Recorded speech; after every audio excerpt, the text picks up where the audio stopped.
Good morning. Good morning. I would like to call this meeting to order. Thank you for joining us during our weekly hybrid MLS breakfast meeting. Our moderator for today's affiliate roundtable, Derek Talbot of Bird Eyes Management Services. He will also introduce our affiliate. Good morning, everybody. So I know you're wondering, why in the world are we sitting like this? You guys changed everything up because we are going to be doing a round table. We bring in something back from a few years ago. So what we have in front of you is we are going to have a few affiliates from different industries, and they're going to talk to you about their business and what's unique about them and things of that sort. So this is going to be group one.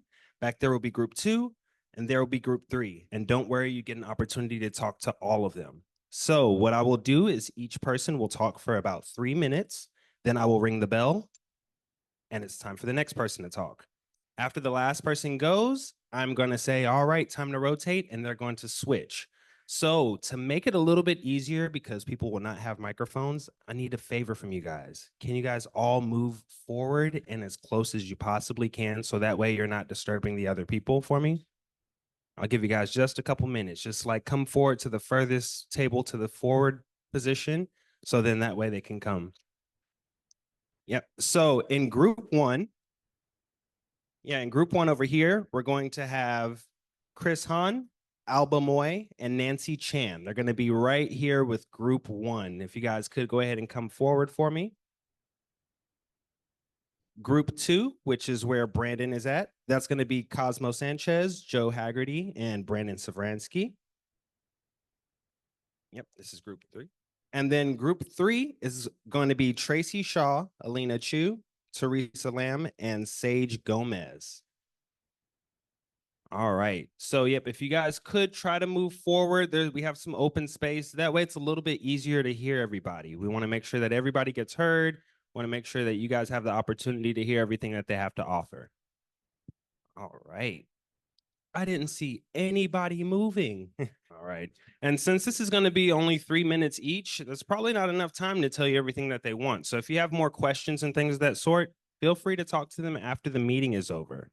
So I will let you know when it's time. Give me just a second so everybody can get organized. And then also so you guys can move forward.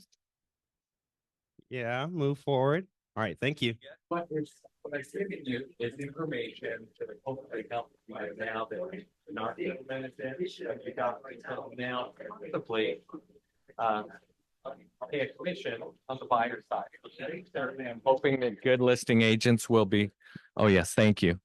I'm hoping that good listing agents will still continue to suggest to their sellers, of course, to pay a commission. That's the way they're going to get the most people coming to see their properties.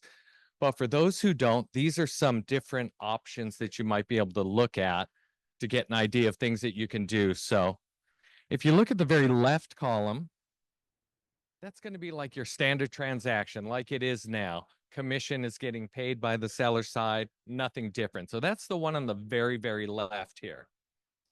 If you look at the one just next to that, it's just and these are based on a 20% down scenario. It's all going to vary, of course, depending on what your clients are doing and how much down payment they have.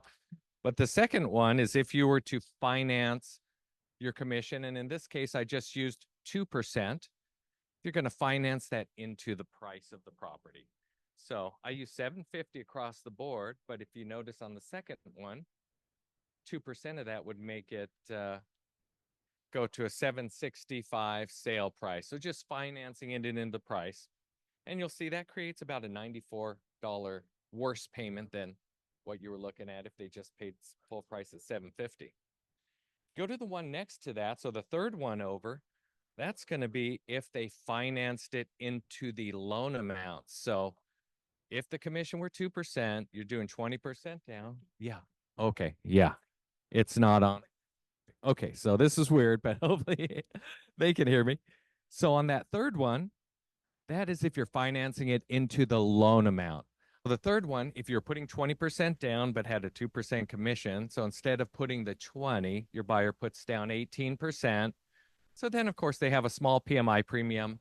They're financing 82% instead of 80. So that's a third option you can go with. But a fourth one, and maybe the best, because that one now equates to about $192 worse than if, you know, they were getting the commission covered. The one at the very far right is probably the best. You may have buyers now who will need to use down payment assistance.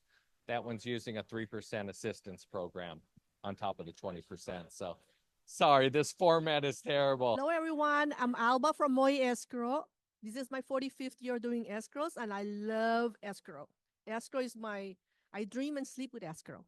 I wanted to share with you today, when you have foreign investors or foreign sellers, remember, there's a withholding of 15% to the IRS, and there is a 3.33% to the franchise tax board. If the investor wants to do a 1031 exchange, if they're a foreigner, you still have to withhold a 15% to the IRS. You don't have to withhold a 3.33% to the franchise tax board because of the 1031 exchange. If you have a foreign seller, and when the seller needs to, there's a withholding of 15% to the IRS, and there's a withholding of 3.333% to the franchise tax board. And if the seller is an investor and they want to do a 1031 exchange, there's no withholding for the franchise tax board of the 3.333%, but definitely there's the withholding for the 15% to the IRS. Yeah, so that's one thing you have to remember. And when you have sales, and if it's in a living trust, you remember that you need to see a copy of the trust, make sure who the trustees are, and we're going to need a copy of the trust, certification of trust, and death certificates. We're going to prepare affidavit of death trust trustees if anybody is passed away. And so that's definitely what's in it. And also when escrow is closed, they need to have an account under the trust. So they need to open an account. They need to get an EIN number, which is a tax ID number from the Treasury Department, because when a person dies, passes on, you cannot use their Social Security number for the tax ID number. And so then when you do, a lot of times I get phone calls about doing uninsured deeds.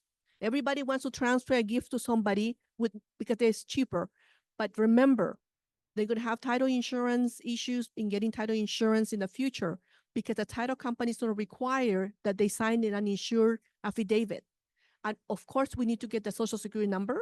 I mean, that's statement of information completed, because the title company will need to clear those individuals. So make sure if you do that, you keep in contact with those people, because we're going to need them in the future to sign the affidavit, and it has to be notarized by a different notary. I want to thank you guys. Thank you, thank you, thank you. And morning. Thank you, everybody. I'm Lao. Okay. Raising up in a family of 5 kids. Okay. Alba says something that I really want to know. That uninsured affidavit for title companies, it's a must. What if they're a foreigner that deed it to somebody else? I get that all the time. Okay, let's start with what I want to say. A lot of agents calls me, say, hey, Nancy, I went on Realist. I went on the MRMLS. There's 3 people on title. How come I only show 1? Steve, you know why? The people that have been in business longer, we always order a property profile from the title company. So there are deeds that are in there, so you know how many people are on there. The tax page doesn't have all the people's name on it either. So if you go on Realist, go on any website, you're not going to get the true picture. You might get a listing that 3 people's on title, only 1 person signed it. So you're going to lose the listing, because what if that person says, I don't want Steve to be my agent. Okay. So it could cause a problem. Always order a property profile. Also, you will see if there's any uninsured deeds. When the deed is on the deed itself, if you don't see a title company's name, escrow number, or title order number, that's an uninsured deed. Okay, so that's a problem that Alba and I will have to take care of.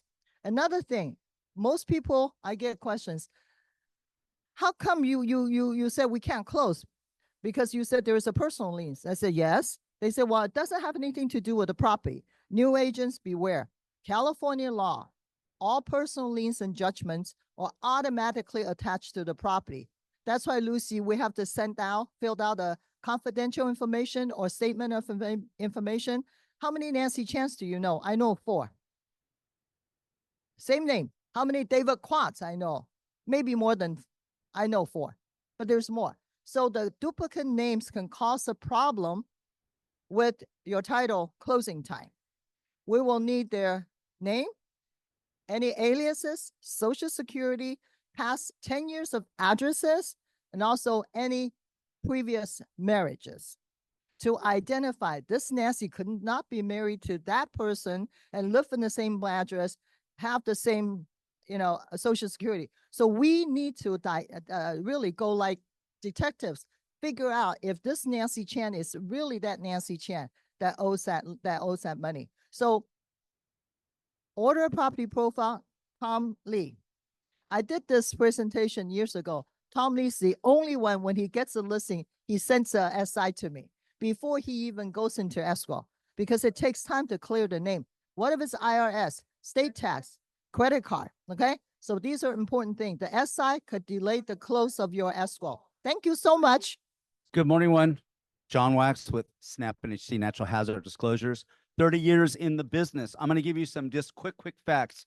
Number 1, order at time of listing. It's risk-free. There's no charge unless it closes. Why? Because there's information in there that helps you market the property, let the buyer know if you maybe double end it, because you know what's going on with the property. Also, if there's additional insurance necessary, especially with the way the fire insurances are. The other thing, it's required on all real property, including vacant land. We get calls all the time. You get it for residential and co-ops, if there are a few co-ops out here, and commercial industrial properties. Another thing, we check all the governmental sites. So you get the FEMA, the federal, you get the state, the county, city, local information. And if the city county differs with the feds or the state, they usually rule in the way the state, like some of the landslide areas and whatnot, they've got state level information only, where the local information will show that it is in a landslide area. So those are things to keep in mind. The other thing is that we are the only company with the FHDS car form in the report. So you don't have to search for it. If it's in there, we're going to tell you in 5 places it's in a high or very high fire severity zone that may require the use of the form. And I'm here to consult with you. 30 years of the business. I'll walk you through it with your clients. And also, we are in the second in the drop down of the car form. So it's very easy to use us for your RPAs and offers, because a lot of times they don't care about it. All they want is title and they want escrow. Another thing is, a lot of you are doing leases to supplement your income. We're the only one with the free lease report. It's a flood zone only report. And you can get it 24/7 on our website, or come to me and I'll order it as soon as the office opens. Another thing that we do have is we have the estimator, property tax estimator, automatically in our report, but then you have to put pen to paper. Once you put pen to the paper, it's not covered by E&O. But you go to our website 24/7 and it's for all California. Put in the information, follow the prompts, and in seconds, you'll see what the supplemental taxes are on a property. And that way you can help your buyers, because your buyers want to know, hey, what's my obligation for all that kind of stuff? And then lastly, we have a free blog page that you can use to help your clients understand what's going on with different parts of the industry. One of the big ones is, what's the difference between private insurance and California Fair Plan, things like that. But we have all those things there. And my biggest tip to you is wear your badges, have cards, pens, appropriate documents with you, because you never know where your next deal is coming from. Thank you for your support. Morning, everyone. This is Tracy. I'm from ACG Funding, and we are direct lender locally.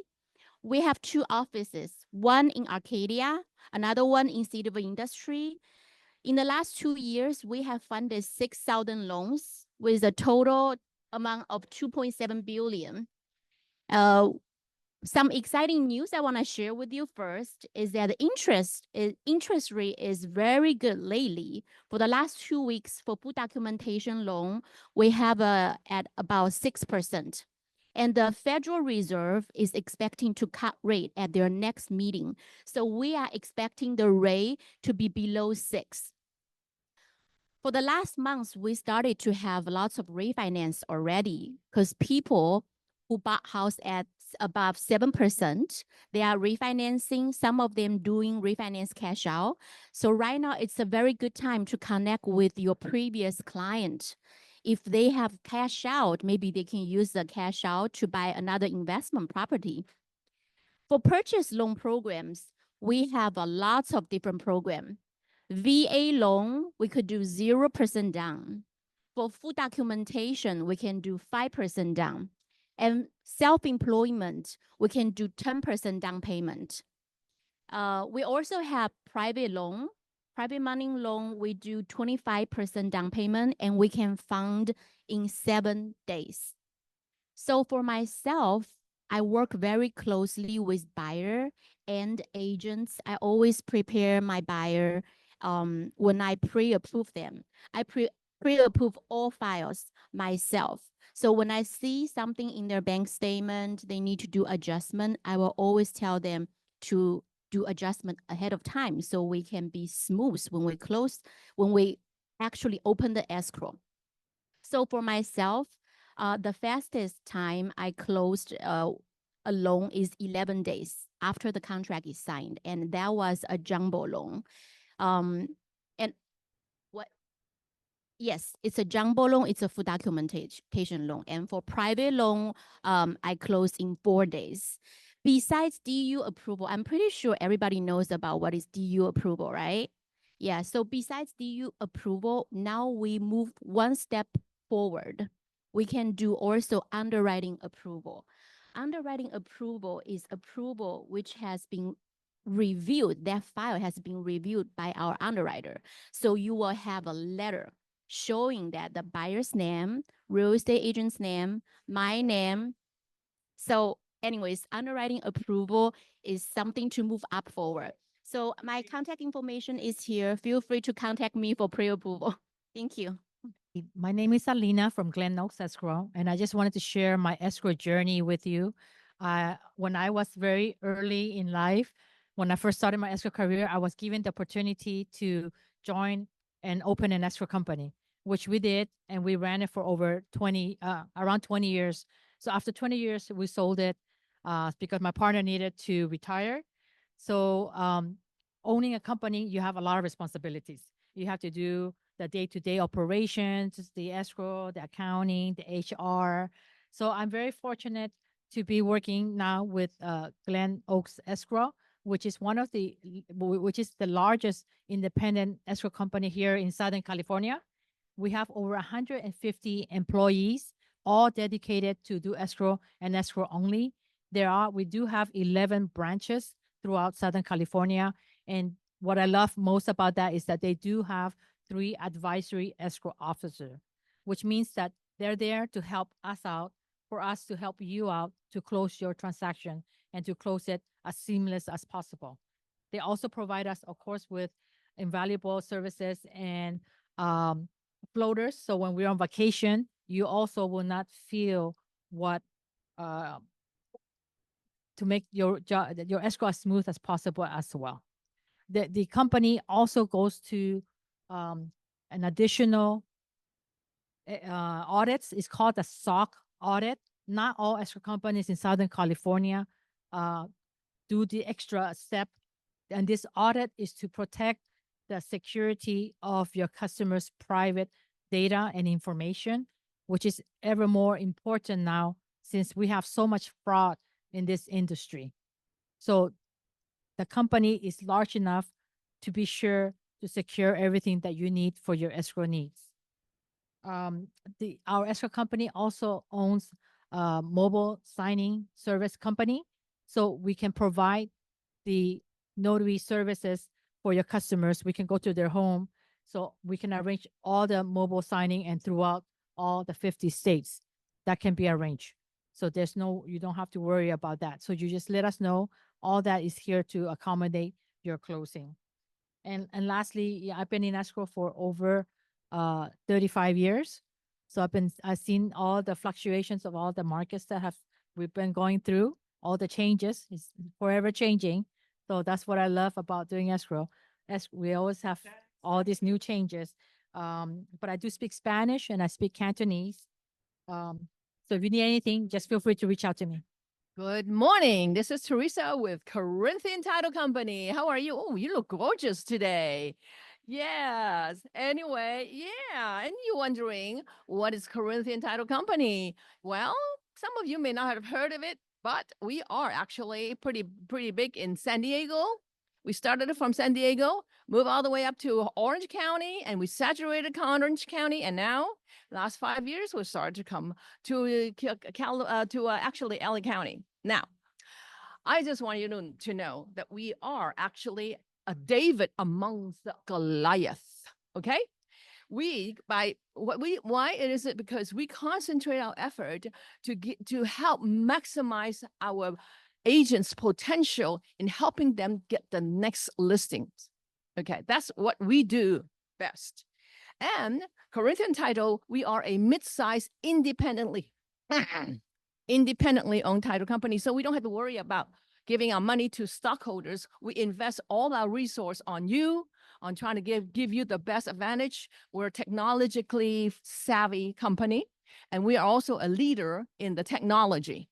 Okay, we actually came out with the very first of its kind called Prelim Advantage that actually added the hyperlinks to all of the in the prelim, so that when you want to get CCNR, you want to get easements, documents of any kind, you just push a button and it's right there in front of you. Costs us a lot of money, but again, we don't have to worry about stockholders. Okay, now then also our company, we are locally owned in California. We serve 28 counties here in California, and we use 4 underwriters. Why do we do that?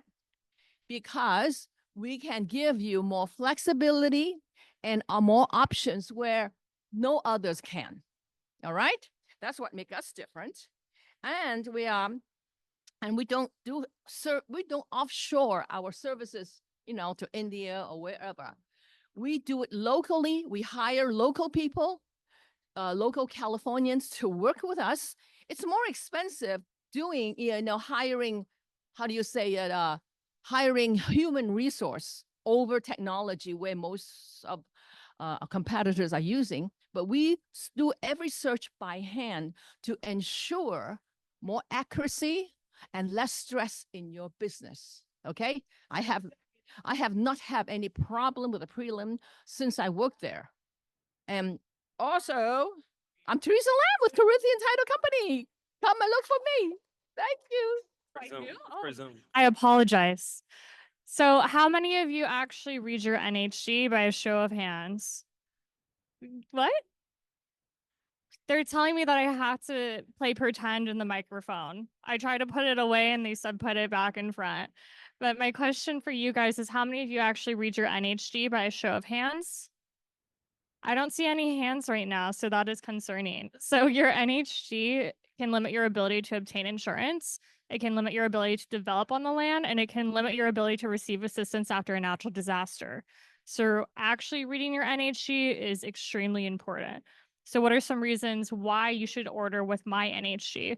Well, we're #1 on your CAR zip forms. We are backed by the California Association of Realtors, and we have 10 million E&O to back it. We've been around for over 20 plus years. We haven't had one lawsuit, knock on wood. But in our terms and conditions, we're one of the few NHD companies that not only protect you, but we protect the seller, we protect the transaction coordinator, we protect the escrow company, we even protect the office manager. So in the event that we give you the wrong information, you and your entire team is completely protected. But again, we've been around for over 20 years. We haven't had one claim, and we have 10 million again to back it up. So some of the things that you should be looking at in your NHD are 6 different hazards that are legally mandated by law for you to have to disclose. So 2 earthquake, 2 flood, 2 fire, because all of those lead to insurance. That is why it's disclosed in there. But the NHD universe is an unregulated universe. That is why the pricing varies from company to company.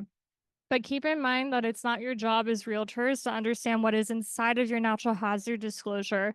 It is my job to understand what is inside of it. So if you do have any questions regarding any of the hazards within the report, you can utilize me as a tool. I'm more than happy to address it with you, your buyer, or your seller. Again, it's not your responsibility to understand what's in it. But what's been happening a lot lately, especially with what's going on in the insurance universe, is if you're located in a very high fire zone, your residential 1 to 4 unit property, and the home was built before 2010, you now have to fill out a CAR form. That CAR form is called the Fire Hardening Defensible Space Inspection. That is why your NHD comes into play now, because a CAR form comes into play now. With MyNHD, if you don't close, you don't pay, so there's no risk in ordering it up front. Thank you. Okay, guys, you guys all heard the song Frank Sinatra starts spreading the news. Have you guys heard that song? Because interest rates are doing what? They're coming down. Good news for all of us, right? Well, a lot of the reasons why, the market's tough right now is because the rates are so high. And when we think about helping our people right now, it's a great time to reach out to those people and help them get in the market. Have you guys heard from people that say, I wish I would have bought a home, 3 years ago when the rates were what, 2, 3, or 4%? And now they went up so high, those people cannot buy a home. So it's important that we reach out to our people to help them get back in the market, right? Okay, how about this? How about the people who have homes right now? And we recently helped them buy a home. What rate did they get? Sometimes it was 10%, 9, 8, or 7. Great opportunity to do what? Refinance, drop the rate, take some money out, and do what? If you really believe in real estate, do what? Buy more real estate, right? But there's people who have rates right now that are so low, 2, 3%, right?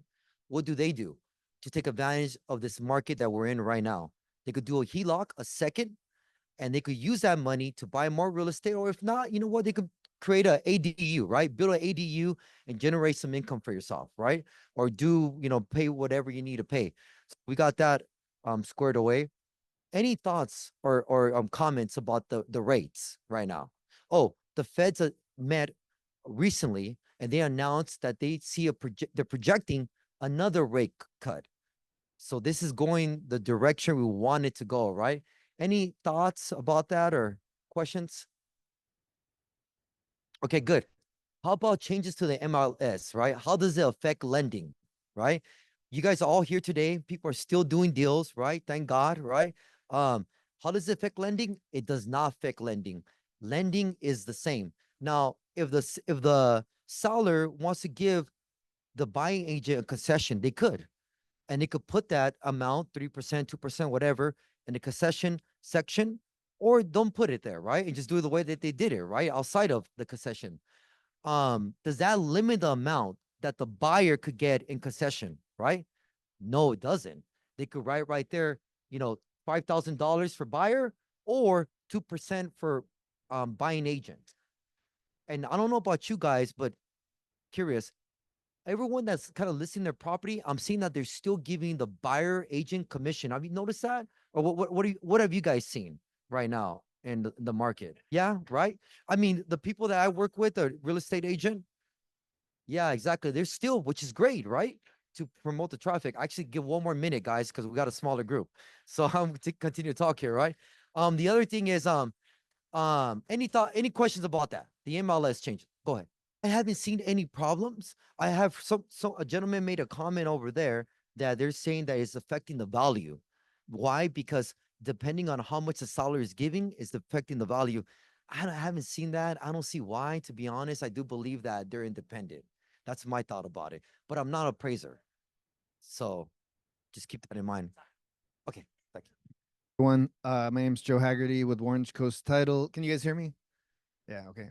So I passed out a flyer, but I'm not talking about that today. I want to go over something that I feel a lot of agents have confusion with, which is the pre-foreclosure process with a homeowner. And if you're working with them to sell the property, of course. First of all, the lender, if someone is behind on their payments and you're already talking to them, the lender has a lot of steps to go through before they can start the foreclosure process. I'm not going to get into that because it's not really title related. but there's going to be 3 to 6 months almost of no payments before they get into foreclosure. A lot of questions, a lot of people ask me this one question. What's very strange is that they ask me, can we sell the property without, like, do we need the lender's permission to sell the property when it's in pre-foreclosure? And no, you don't need the lender's permission unless you're doing a short sale. You need permission for a short sale condition, but most of these properties in pre-foreclosure right now are not going to be a short sale. Most of them have equity, but there are short sales. So I don't want to say that there's no short sales right now. But basically, the first thing that happens is there's a notice, what's called a notice of default. The NOD, the notice of default, is the first thing that happens.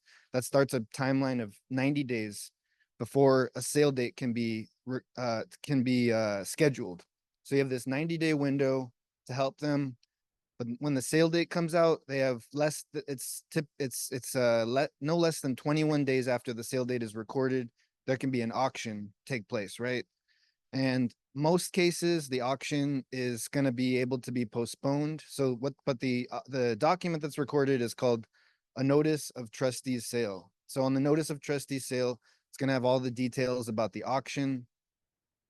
If you're working with a homeowner that's in default, you just need to know that they need to be in communication with the servicing company that is dealing with their foreclosure. And you need to make sure that you can postpone the auction so that you can sell the property. One thing that a lot of people aren't aware of also is that there's a new law called SB 1079 that went into effect last year in 2023. So this actually extends not the period that you can sell the home, but before the property is officially foreclosed. So when the lender forecloses, even if it doesn't sell to somebody, they don't actually take title to the property for 45 days. And in that 45 days, it's a window where a person who will own or occupy the property, or a nonprofit organization has a chance to bid on the property at least $1 over what it sold for at the auction. And so every trustee has to abide by that law. They have to wait 45 days before they can show what's called the notice of the trustee's deed upon sale, which shows that what the property sold for. So even if the property sells at the auction, it won't be public information what it sold for or who the winning bidder is for 45 days. So the point of me bringing this to attention, though, is that you should all feel comfortable with selling the property in pre-foreclosure status like a normal transaction. The only people that will maybe have trouble is like the escrow may have a little more difficulty with getting a payoff demand. But you may have to be on the phone with the lender, making sure they postpone the auction. So my time is up. If you guys have a question on this, give me a call. Awesome. Great job, Joe. All right. A couple of you have not gotten this, so let me hand this off to you. We got a highlighter on here to highlight. So not only is this one highlighter, this is a triple highlighter. So all of you Zoom people, you missed out. I'm sorry.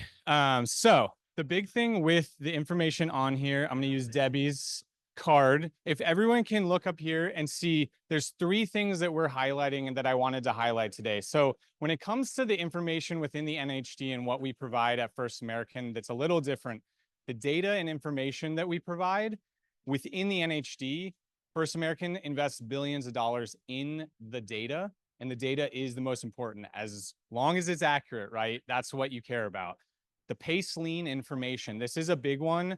It stands for Property Assessed Clean Energy. This is something that comes up on the NHD as well as you can find it in the preliminary title report. So that's why you really want to order a prelim when you get the NHD, to get this information on the front end. So then in case you are coming to the end to escrow and you need to close, we have the payoff contracts for PACE liens within the NHD report, and we can get that information to you so that you know how much the payoff amount is, and the loan or the lien takes first position. So you want to clear that before you can even close. The other thing I'm going to mention is vegetation management ordinance. This is something within the fire hardening defensible space. If the home is in a high fire zone, We have to look this up. This is not within the NHD. So what it is it's telling you, is the city doing these ordinances? And on that FHCS, you're just checking the box. It will ask you if the buyer or the seller is responsible with the vegetation management ordinance. So it can be a little confusing, but I have my contact on here. And this is what I tell agents all the time. If you don't know something, call me. Better to know, better to have the information correct than to guess. The last thing I was going to mention is the consolidated signature page. This is something that a lot of people don't realize. This is what you're signing for that NHD statement, stating, I received the NHD, and this is the consolidated signature saying, I received it. The other thing that's in this page is the hyperlinks to earthquake booklets and the information on mold and things like that, or lead, right? That you have to provide to either not only sellers, but if you're having a renter, you have to provide those mold disclosures. We can actually get you that report for leases and the information that you have to provide, which is on the mold and the lead and things like that. But like I said, if you don't remember anything, call me, text me, email me. And the highlighter is actually 3 highlighters. So I like to say you're getting 3 for 1, the 3 for 1 special.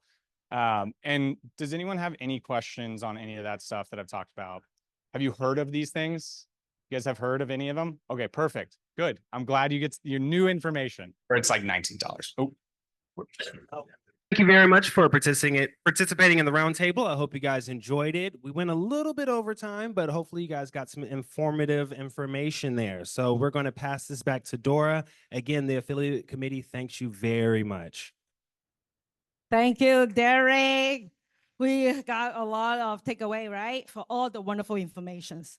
On behalf of the Western Able Valley or Realtors, I would like to thank our affiliates for a very, very informative morning. Remember, support, commit your next Thursday MLS breakfast meeting. Join us next week. Is our Temple City Manager, Brian Cook. Thank you, everyone, for joining our meeting today. Have a wonderful, great day and Labor Day holiday. Meeting is now